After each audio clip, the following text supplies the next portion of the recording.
Салам достор, бул мен Айбек жана бул менин кезектеги онлайн сабагым.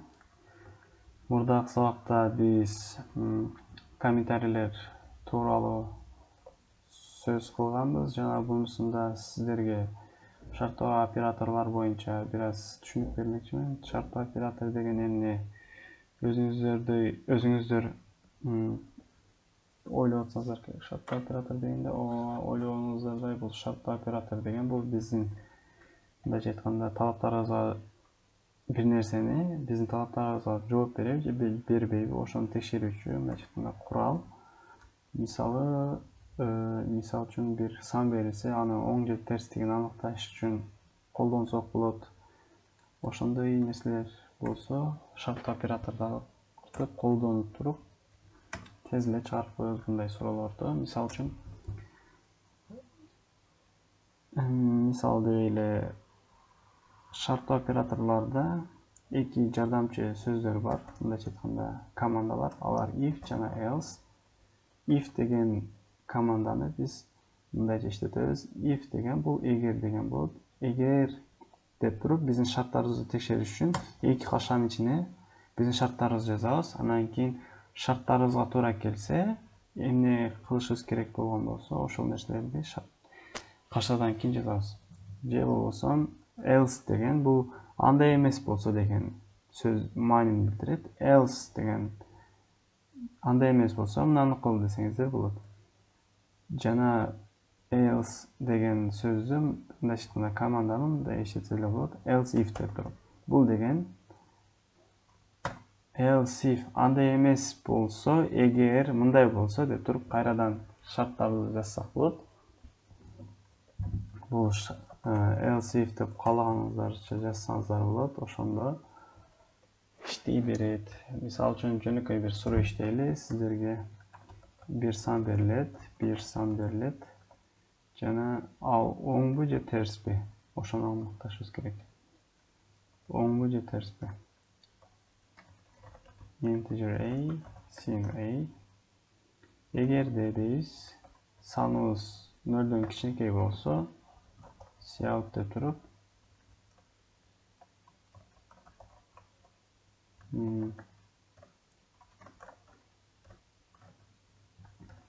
терс дейбиз. Андай эмес болсо, демек оң деп коебуз.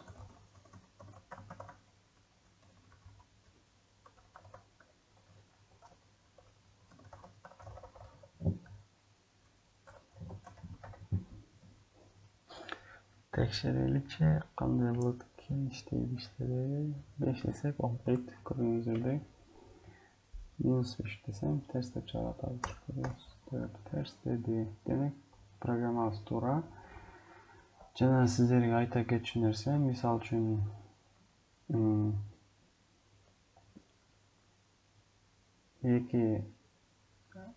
үчүн шарттоо операторлорду колдонууда бизге эки жардамчы командалар бар, мындайча айтканда кооператорлор. Алар жана дегенди билдирет бул, жана бул же дегенди билдирет.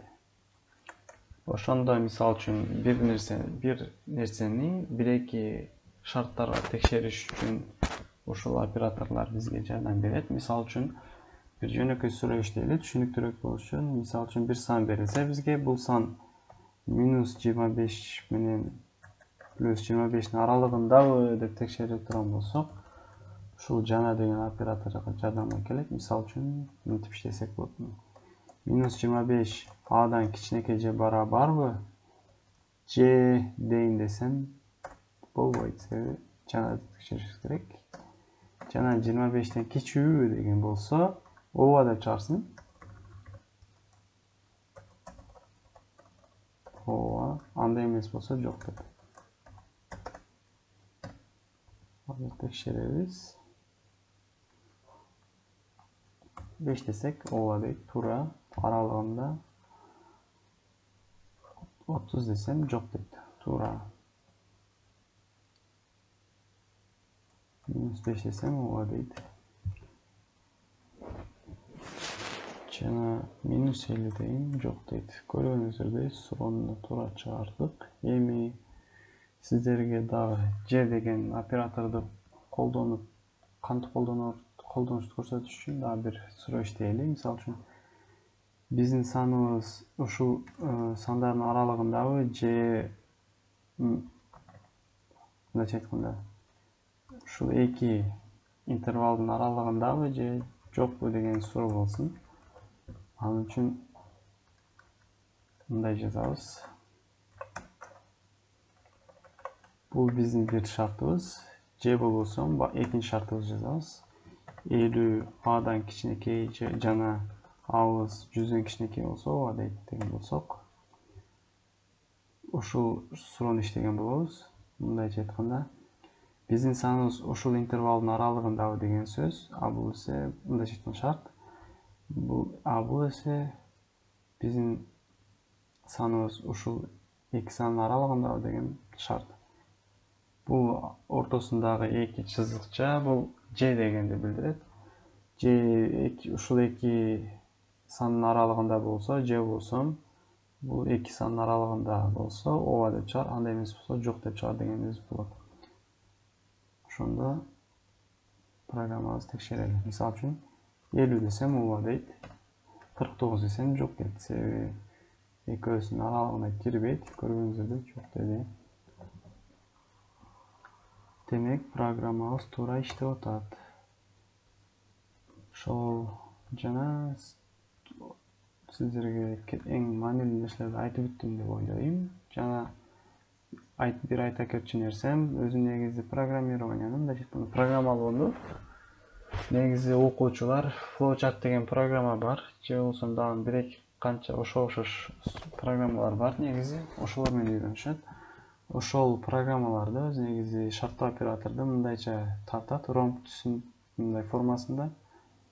Ромбтун ичине шартын жазышат жана эгер биздин шартыбызга туура келген болсо, оң деп туруп, мындайча айтканда туура дейт дагы оң жакка кетет. Андай эмес болсо, жалган деп туруп астына түшөт. Ошону менен сиздерге эң маанилүү нерселерди айтып өттүм деп ойлойм. Жана азыр сиздерге бир эң бардыгы эле көп кезде мындайча айтканда учураткан бир суроону иштейли. Мындай көп учураган, мындайча айтканда окуучулар арасы, студенттер арасы. Бул эме мындайча айтканда тесттен бал алсаңыздар, канчада бир бал алсаңыздар, ошого карап баа берип турабы, баа берет го. Ошондой эле биз да бир программа иштейли. Биз сан берсек, мындайча айтканда балыбызды берсек, биз канча алдык, ошону айтып бере турган программа. Көбүнчө эгер ушул эки сандын аралыгындагы сандар болсо, сиздер 2 аласыздар. Же болбосо ушул сандын аралыгында болсо, өзү 3 алышат. Көпчүлүгү 60 болсо, 60 баштап 80 чейин болсо көбүнчө 4 берет. 80 баштап туруп 100 чейин болсо 5 алышат. Эми текшеребиз. Ушул сурообузду чыгарабыз. Ал үчүн биринчи биз текшеришибиз керек. А 40тан кичинекейби депчи. Кичинекейби? Ооба, демек 2 дейт. Андай эмес болсо жана 60тан кичүү болсо 3 дейт. Андай эмес, A'быз 80ден кичүү болсо, демек 4 дейт. Андай эмес болсо жана A'быз 100дөн кичүү болсо 5 дейт. Бирок андай эмес болсо мындай койлу. Undefined деп койлу, же кандай десем? Undefined деп койлу. Себеби андай баа жок депчи.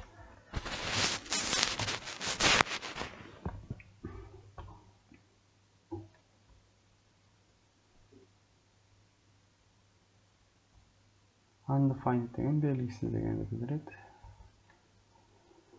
Ошол мен мисалы экзаменден 89 балл алсам 5 алдым.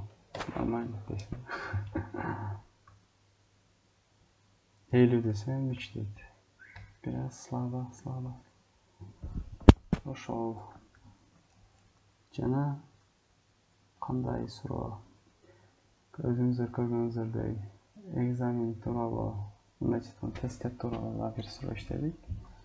Сиздерге шарттуу операторлор түшүнүктүү болду деп үмүт кылам. Жана эгер менин онлайн сабактарым сиздерге жакса, менин каналыма жазыңыздар жана класстарды лайктарды басыңыздар.